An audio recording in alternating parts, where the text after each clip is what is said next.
Welcome to Walls of Sound. Your hosts, Brian Teasley and Ryan Murphy, have spent decades on both sides of the stage, from playing in bands and running venues to uncovering the stories and history behind those spaces. This is the podcast where music meets the places that shape it. And here, they'll explore the people, history, and culture of music venues, how they're built, how they're run, and how they've created the soundtracks of our lives. From legendary halls to underground hideaways, these walls hold the stories that make music come alive. So step inside, because every wall has a story to tell. Case study, the Honky Tonk. Welcome to part 2 of our Walls of Sound Honky Tonk case study. I'm Brian Teasley, along with... I'm Ryan Murphy. In part 1, we talk about the honky tonk as a working class space and how the room itself shaped the sound. Now we get into what happens when that culture moves into the national spotlight. We start with Urban Cowboy in 1980, filmed at Gillies in Pasadena. That movie turns a regional scene into a national image. Suddenly, every city wants a country bar. Neon goes up everywhere, and the mechanical bull becomes part of the visual language. From there, we follow what happens in the 80s and 90s as honky tonk starts moving in opposing directions. One path leans toward polish and mass appeal, another stays close to its barroom roots.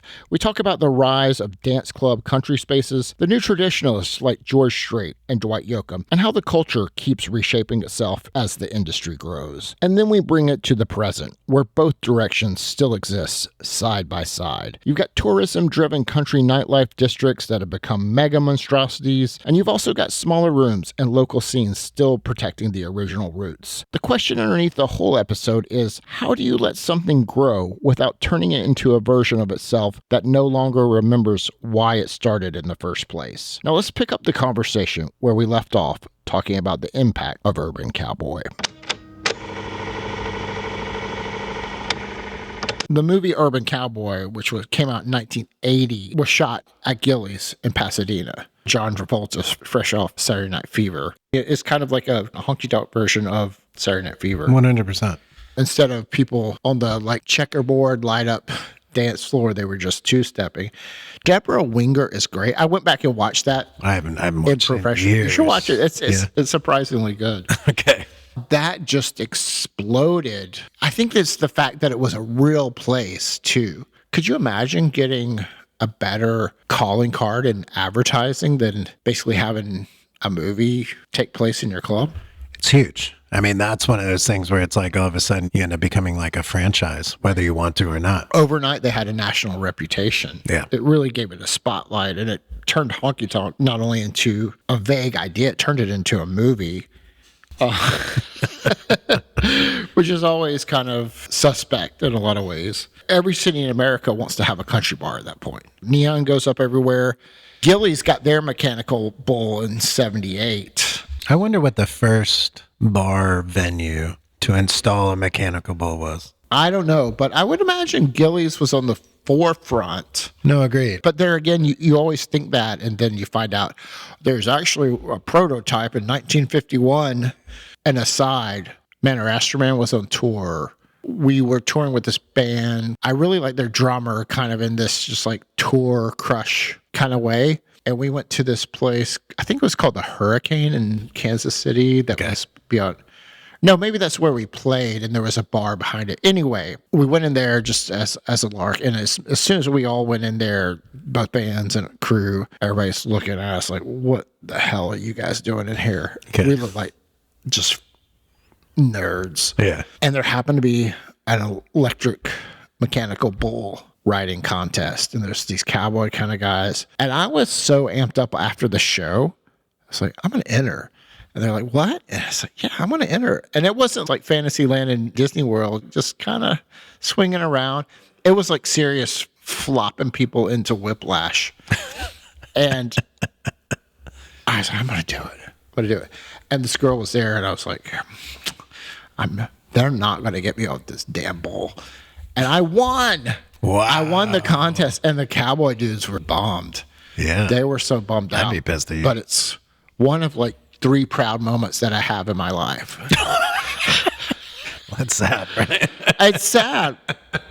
Sad but true. I've tried a mechanical bull once in Tijuana, and That's a good place to try it. yeah. And then the festival we did called Harvest of Hope in Florida years ago. It was out at the festival fairgrounds, and someone was like, we should have mechanical bulls. We got it, and, I did test it out. And then recently we had one here on stage for some gathering we did at the Orion, and I rode it for a little bit.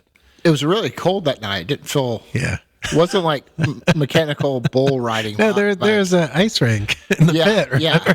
The mechanical bull thing makes me think, because if you have a mechanical bull sitting in the venue, it means the purpose of the venue isn't necessarily to create a space where an artist or band performs and the crowd is watching. It becomes more of a little like Theme park.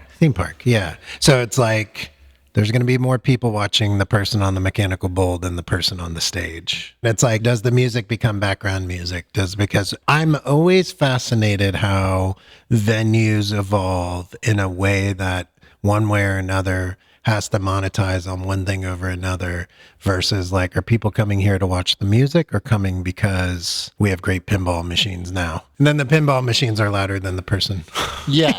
on stage. So it's this interesting thing of how you're trying to define the venue space. And it's like, if there's a mechanical bull, does it not operate when the band's on stage, or is it just one big thing? As I've gotten up in my years, I try to think of everything as a compromise. Always justify, well, the pinball machines or the mechanical bull bring in the people to hear the music, but it's a very tightrope walk, a very fine balance of going too far, where all of a sudden you're completely the one thing and Sure. and the music is the background. And I guess, and it also depends on whether you've ticketed and someone specifically bought a ticket for entrance to see the artist that they're either interested in, love, or it's just a cover charge.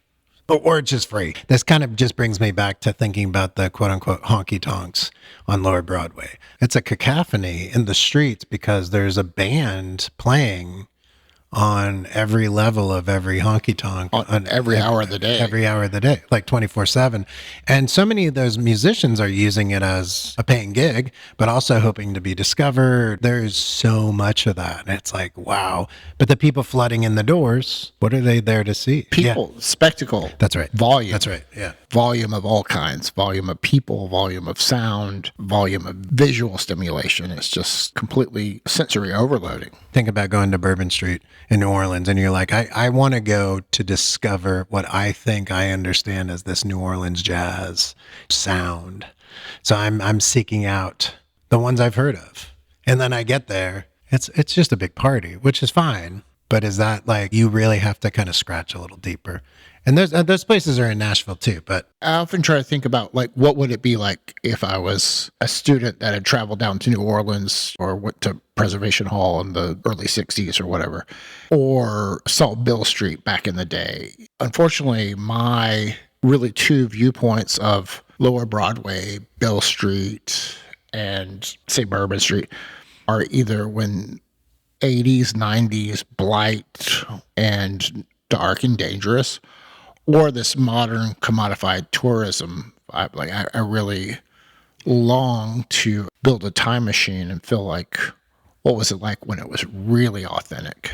Springboarding off from Gillies, that was really the first time you saw there starting to be these kind of country bars and honky tonks, not just in the Southwest and California and the Southeast.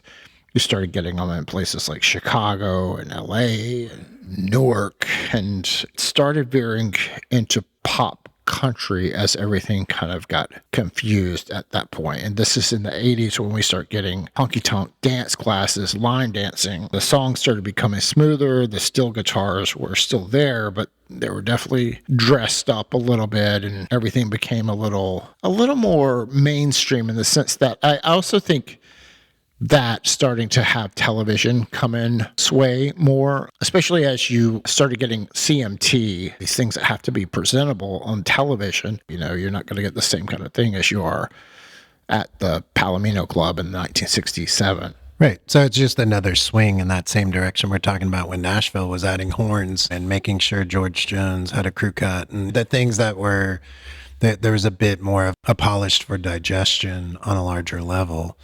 again, it's always interesting to see the swing back. The pendulum has to like find its center at some point, so it's going to swing the other direction in response to this. Well, I think the people that had been in the thick of it had to be offended to some degree because it was kind of an earned privilege before then. People that were living the life wanted to hear people that were living the life sing about living the life. Yeah, not just being a tourist in the life of one of these tortured artists. Yeah, you had these two currents running at once. The Hollywood honky tonk, which was fashion, flirtation, and the real honky tonk still doing what it always did, moving people and people sharing their pain, giving them a reason to come back next weekend. And that tension stuck around. The genre kind of split in two.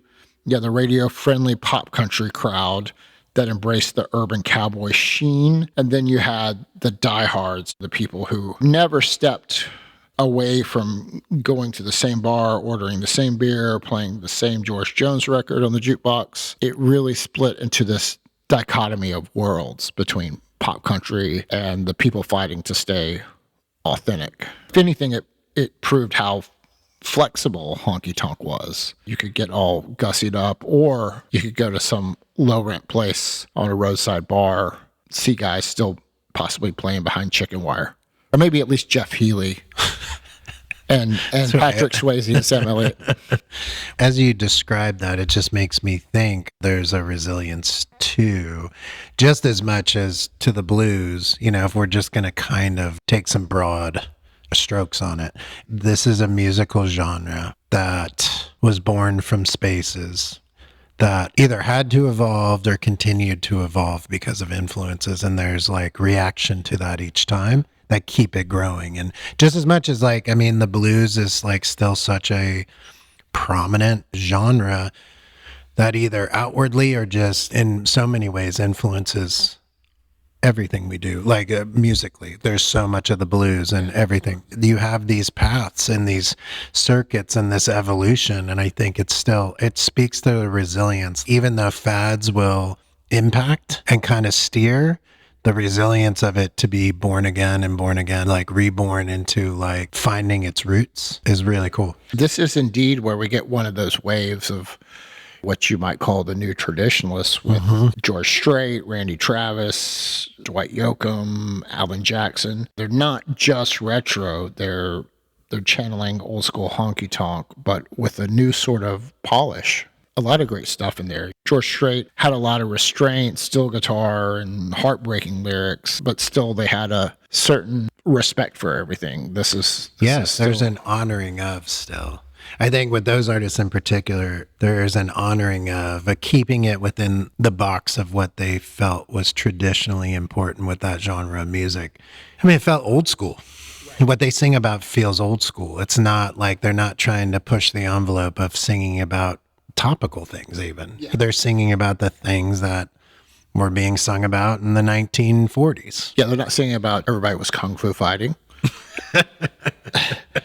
Yoakam was the one that kind of continued on and kept that West Coast energy. Definitely like it furthered the legacy of the Palomino Club around that time. It had already had, over time, the Merle, Buck Owens, Emmylou Harris, Jerry Lee, everybody really. The Palomino was just ground zero for the honky tonk scene, and I've heard it called, I don't really think it's a great analogy, but I've heard it called the CBGB of country music, which I don't even know how to wrap my brain around that. Maybe in the way that like a safe space for dangerous things, or maybe that melting pot aspect. There was a little bit of genre bending. It's the thing that ends up in the encyclopedia. There's a glass box with some artifacts and relics.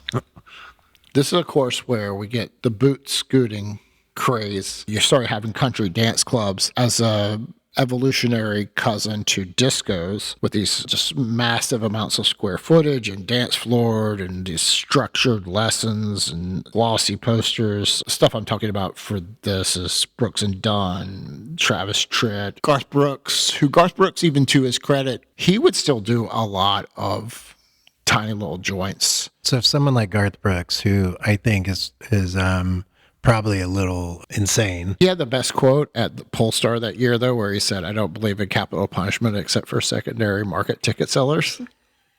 I was like, that was a highlight. I was so on board with that. I was so on board with that. That man couldn't sit in his chair. I call him insane it's not even in a negative way. I think He was a game changer. he was a game changer. Talk about someone who is not afraid to take on like the Chris Gaines kind of things. But then also the kind of like calling it back to where it all comes from. I'm always impressed when those artists kind of pop up. Thinking back to what you were saying, at that Louisiana hayride post Hank Williams playing on the radio, he's popping up at the watering hole a few miles away. And because it's the roots, the people that want to remember the roots and kind of go back to it are the people that I think stayed centered in it. Because as this evolves and as these things hit, Willie Nelson's just like the tried and true with that.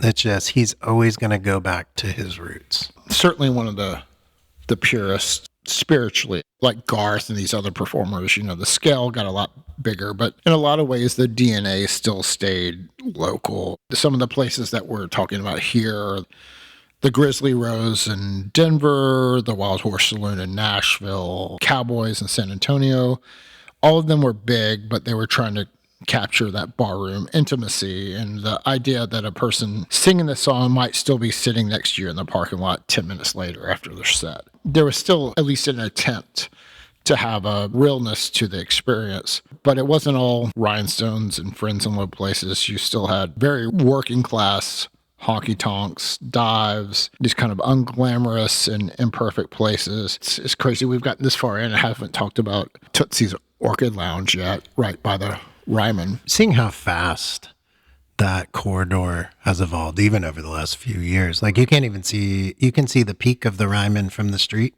but like before you could see it from down the road, right? But yeah, Tootsie's being right there. When you land into Nashville Airport, you can grab a beer and a burger from the satellite Tootsie's at the airport. It's interesting to see that. I think about like Nashville and I think about Austin. When you land in the airports or you're taking off, you're spending time. I feel like Nashville may be getting better, but Austin's cool in the way that there's that little area that has string lights and a little Airstream trailer and a stage. And you're going to hear some like authentic Austin, Texas Roadhouse style music. You land in Nashville and there's a performer playing guitar and performing at the Tootsies, waiting for people to kind of come in and out. Again, you talk about that, like that influence, but yeah. We've talked about this kind of in adjacent subjects where you can only steer something so much. Just going back to what we were talking about with Urban Cowboy, it's like an asteroid hitting the planet out of the blue. You can't contain it. The reurbanization of downtown Nashville, and it's a struggle. And I think you have to have that fight. We're raking in the money. This is a business. Nobody's paying our light bill for us. But at the same time, how do we keep it real? How do we do those things that are just raw and visceral and connect with the human heart and the origin point of where all this came from? And you see that as a struggle for the city themselves, the communities themselves. Like, how does Nashville walk the line between becoming either a tourist destination where all this is spectacle and you can kind of dip in and out? Similar to like, how does New Orleans walk that line? How do these cities walk this drunkenly? Line? Yeah. In Austin. So it's like, how do you stick your flag in something that you feel is authentic and defines your community and your history as a city, and then not feel like you're just constantly trying to commodify off of it, right? And become more of a cartoon version.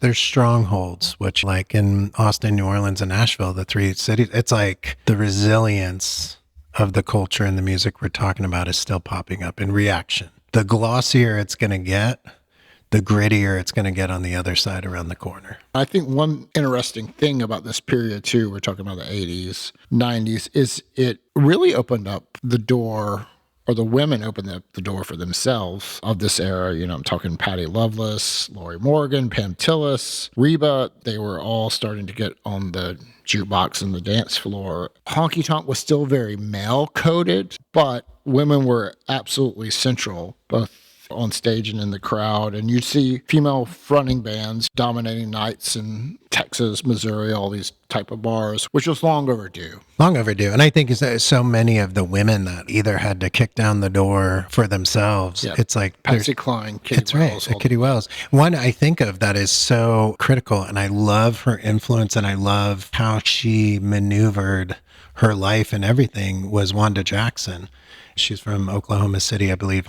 Her relationship with Elvis, and then there's the rock and roll, and then there's the blues, and there's the honky tonk, and all of a sudden Wanda Jackson's the queen, the birth queen of rockabilly, you know, or like, and then all of a sudden you have a Wanda Jackson.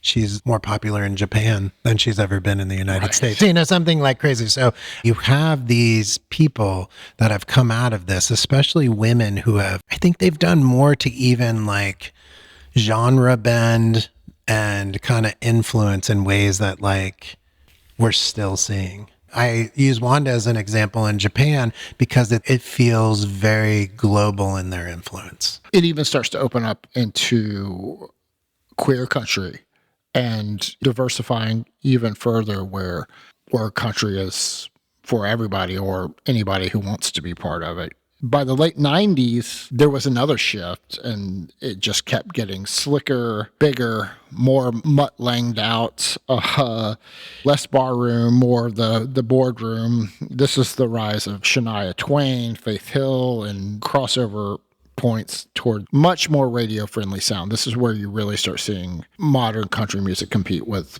pop radio. When you start seeing some of this stuff, Brian, I think you think of how much does this... Where's the thread of this into honky tonk, hillbilly music versus where's the thread with pop? Modern country just being pop music with a Southern accent or whatever. You know, it's that whatever they say in that regard to like what is the root of this and what is the inspiration and what is like with some of it. I think the thread is lost from the origins of honky tonk or hillbilly music. I struggle, and I know this, we're getting off subject from being about music venues here, but I struggle with, is it a beautiful thing the way everything's kind of intermingling with each other, or are we eventually going to get so homogenized that we get a sound where modern hip hop, modern country, and modern pop music is just one genre? I don't know if we're in the right spot to even appreciate what it's going to become, because I think the generations coming behind us are shaping that and hearing and creating different things, which I think is okay. I mean, and this does relate to venues, because it's like, what is a venue? Like, what is a genre? I think you and I want to define certain things, but it's like also like for my daughter who's 7 years old, what is it going to mean, you know, in 8 years or whatever, when she's wanting to go discover these cool spaces for herself? What do those spaces mean? You know, is it like a safe space for dangerous things, you know, or is it completely different? And is the music she's listening to, I'm like, what is this? This isn't hip hop or hardcore or like jazz or whatever. It's all of it. Or maybe, I don't even know. But maybe that's a form of rebellion with 100%. Is that your parents don't understand what the hell it is. And that's why I'm saying I want to be at peace with that without having to listen to something and go, Poppy, this is terrible. Right. Sticking with the late 90s for a second, the one real dark piece of this is a lot of smaller honky tonks started to close. And that's partially due to rising rents, noise complaints, you know, lack of new blood coming in, or just a cultural drift. It's also when people start going to festivals or stadiums instead of little neighborhood joints. The venues that stuck around really doubled down. You know, the Spoke, Canes, the Bluebird, these were institutions, places to pilgrimage to. And new artists started to realize that you needed to prove yourself in these rooms to really become an important artist. The stadium might amplify your overall perceived sales of a record or your cultural identity, but a honky tonk was still the proving ground. So when the 90s ends with country music going global, people have to hunker back down and kind of, I don't want to say go underground, but it had to get small again as we get to the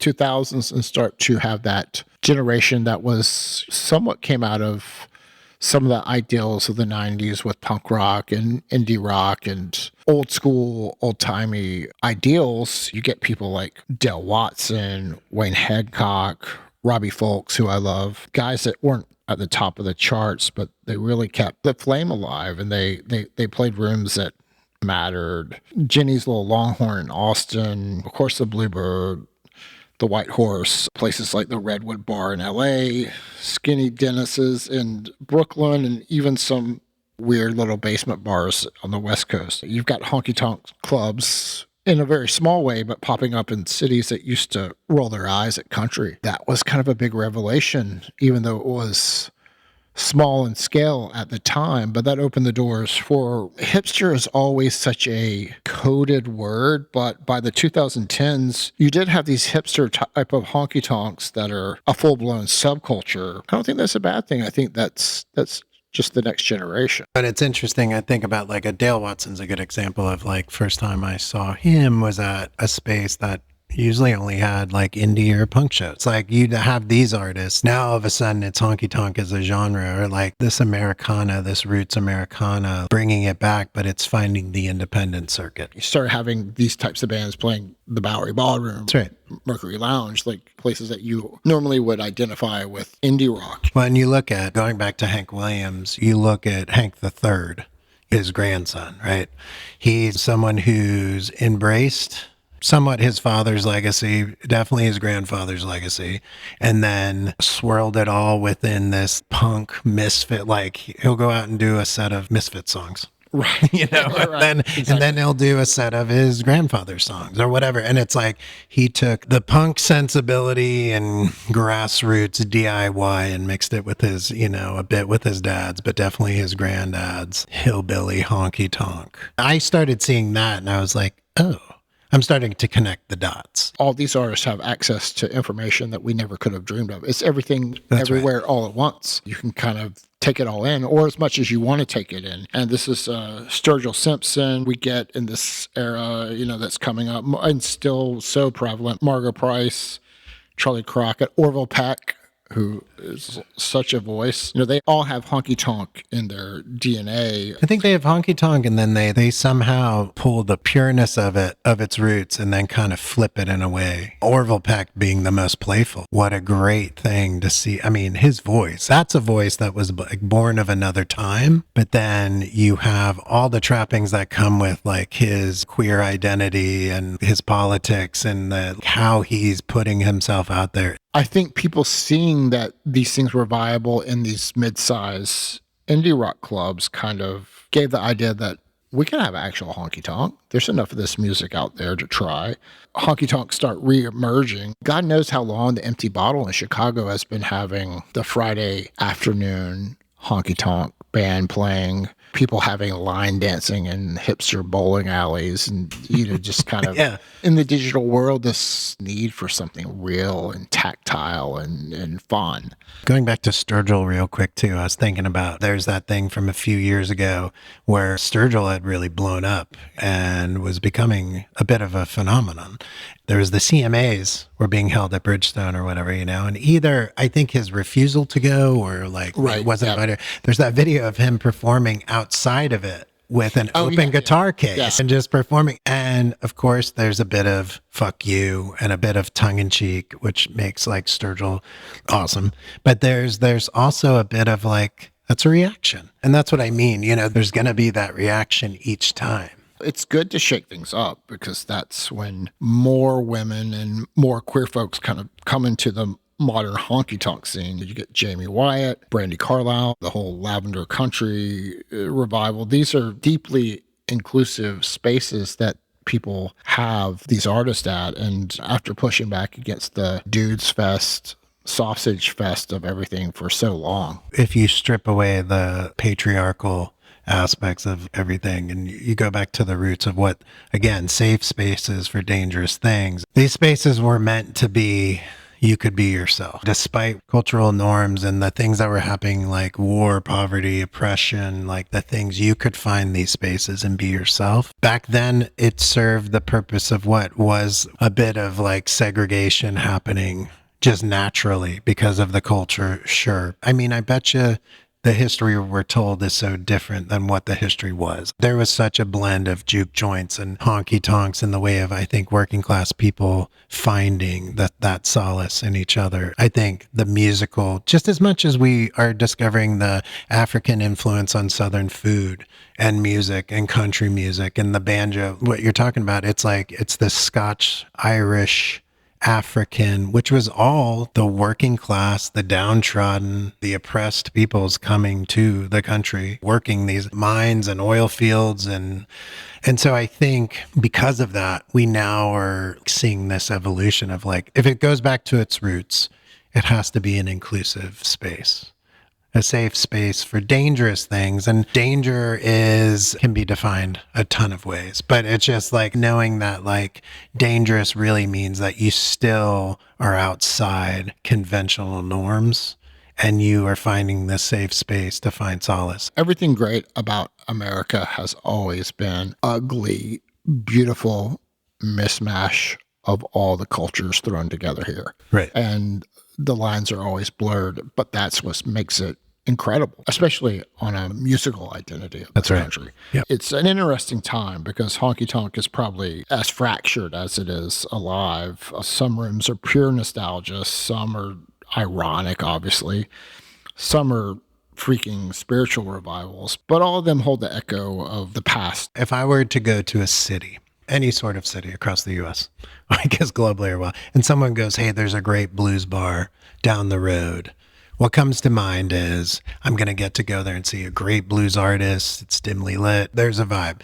Same with like someone goes, oh, there's a great jazz club down the road. Do you want to go check it out? Yeah. Oh, there's this great like punk indie club around the corner attached to the record store. You got to check out. Okay. I can see it. I can see it. If someone would go, there's a great little honky tonk around the corner here in this city. Do you want to go check it out? I hesitate because I think I'm more conjuring mechanical bowls and fist fights and sawdust and chicken wire on the stage. And while some of that seems fun, it doesn't seem why I would be seeking out a space. But I think what I'm discovering that there are these, and maybe it's the word honky tonk that's the problem. Because even if someone was like, there's a country music club right around the corner, do you want to go? I'm like, I don't think so. Maybe the Urban Cowboy polishing, and it makes me just feel like it's more spectacle than it is to its roots. 100 different people in the music industry, what punk rock is, they probably all have a different definition. That's very true. It's like things, once they become indie rock, it becomes confused on what even the common denominator definition is. Now, where we're going forward is protecting those spaces. And I'm not just talking about always the places, the architectural semblances of these places. I'm talking about the culture, the spirit, because the culture is where this was born out of. It was less about, obviously there's been a lot of beautiful places, but without the people inside them and the culture inside them, you wouldn't have had the legacy of honky tonk. And that's right. There's some really good preservation societies out there because I think people are realizing like we need to save what we have and keep it both in vibe and spirit and place. The strangest part is the energy feels pretty good on the surface. The streets are packed.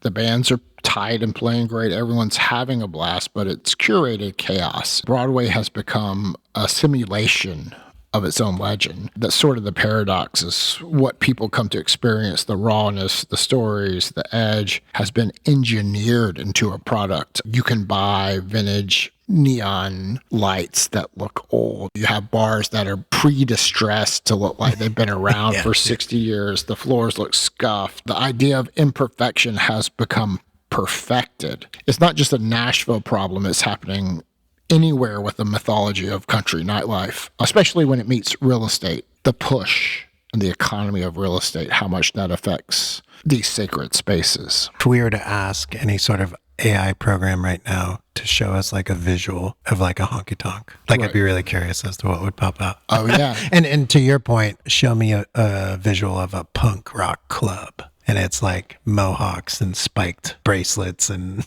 people beating the shit out of each other or whatever it's going to be, right? But punk rock clubs were never standardized places, and probably honky tonks weren't to a degree either, besides having some of the main staples. It's once you turn culture into currency is when you start to get in trouble. You start obeying the logic of business instead of emotion. Bands become contractors, the song become soundtracks, and the crowd becomes a demographic.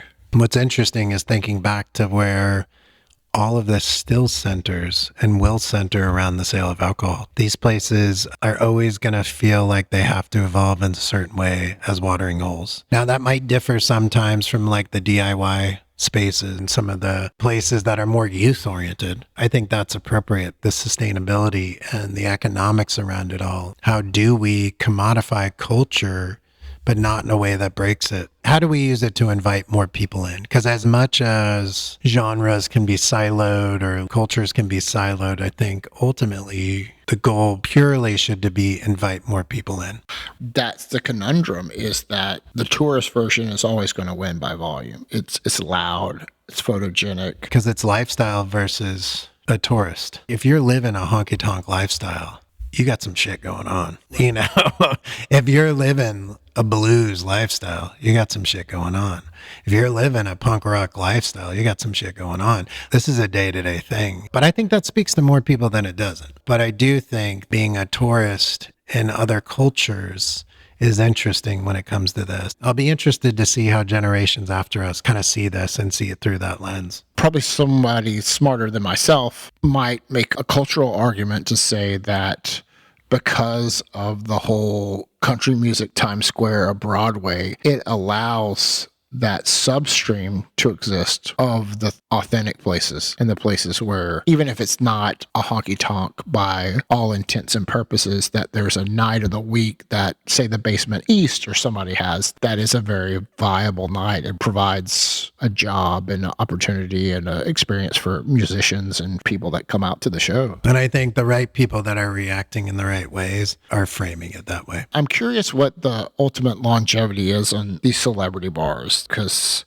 just slapping the name on somebody, I mean, if it's Kid Rock, if it's Garth Brooks, if it's Alan Jackson. I mean, I think it's tied to a lot of the longevity and relevance of the artists themselves, too. Most of the people they have down there, those names are going to stick around. Kid Rock, whether you want it to or not, he's going to find a way to, like, even the John Bon Jovi bar. Bon Jovi stands the test of time. So sure, people are going to go to a Bon Jovi bar. It's an interesting thing to have seen that take that turn, slapping the names up there. I think what people are really trying to preserve that care about this is not nostalgia, not even the buildings, the shared electricity between strangers who suddenly feel like they belong to something. Because of its core, honky tonk isn't about music or drinking as much as it seems to be. It's about the relief of being seen for 3 minutes in a world that usually looks upside down to them. It's a form of rebellion, and it's what keeps me from being completely cynical about all of this. Broadway's excess, it might look ridiculous, but deep down it's powered by the same longing that built the first honky tonks, the need for joy that doesn't apologize for what it is. I just think there's instances where the thread is lost. And that kind of leans more into a pop culture sense of pop culture of music and just being a tourist in these things and the spectacle and the Disneyfication of things. That's fine. Like, some people want a straight up curated escape from the world. God knows I'd rather them be doing it in a physical form other than strapping on Oculus and like... You haven't been to that new Oculus honky tonk?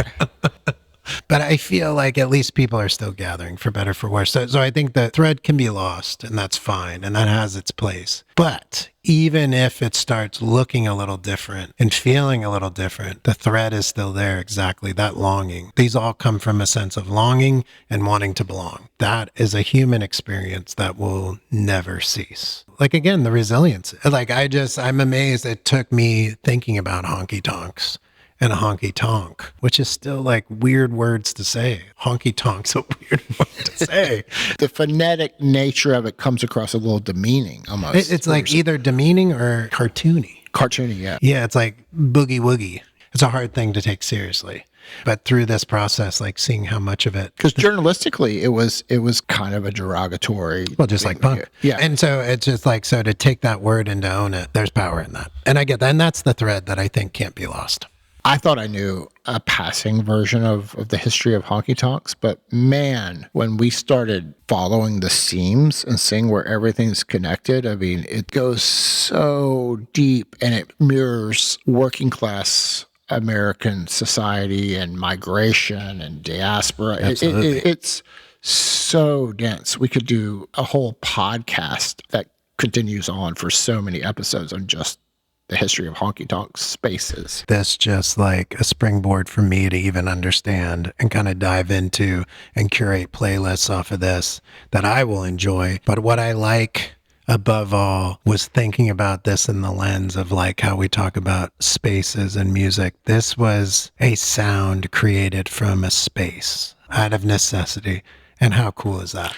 And the great irony of it is that the space is an abstract space. These were raw, dusty, improvised rooms. They weren't built for permanence or history. They were just solving a problem. The lumber town needed a place to blow off some steam. The oil riggers needed cold beer, and somebody needed to just plug in a PA and get paid in quarters and cornbread. I guess they got paid in cornbread.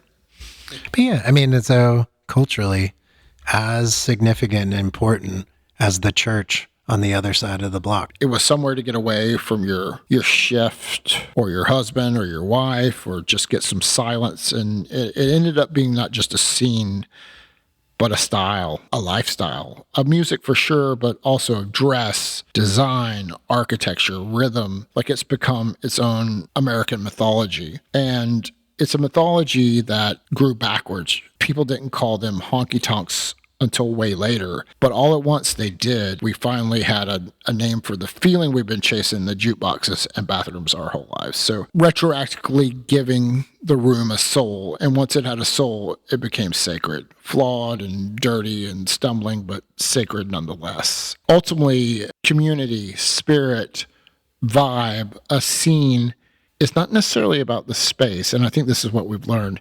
It's about the people inside the space. And them being able to come together, and it's a ritual. It becomes part of the practice in their lives that helps heal, commune. I think that's what it comes back to, and that's why there's no tongue in cheek when I say, like, this is just as important as that church that's right around the corner. This is as important of a cornerstone in a person's life. That connectivity that keeps us coming back. Honky tonks, like we said, don't try to fix you. They just let you sit with it. And, it's just long enough to let the music do its thing. And that's a pretty good lesson to have.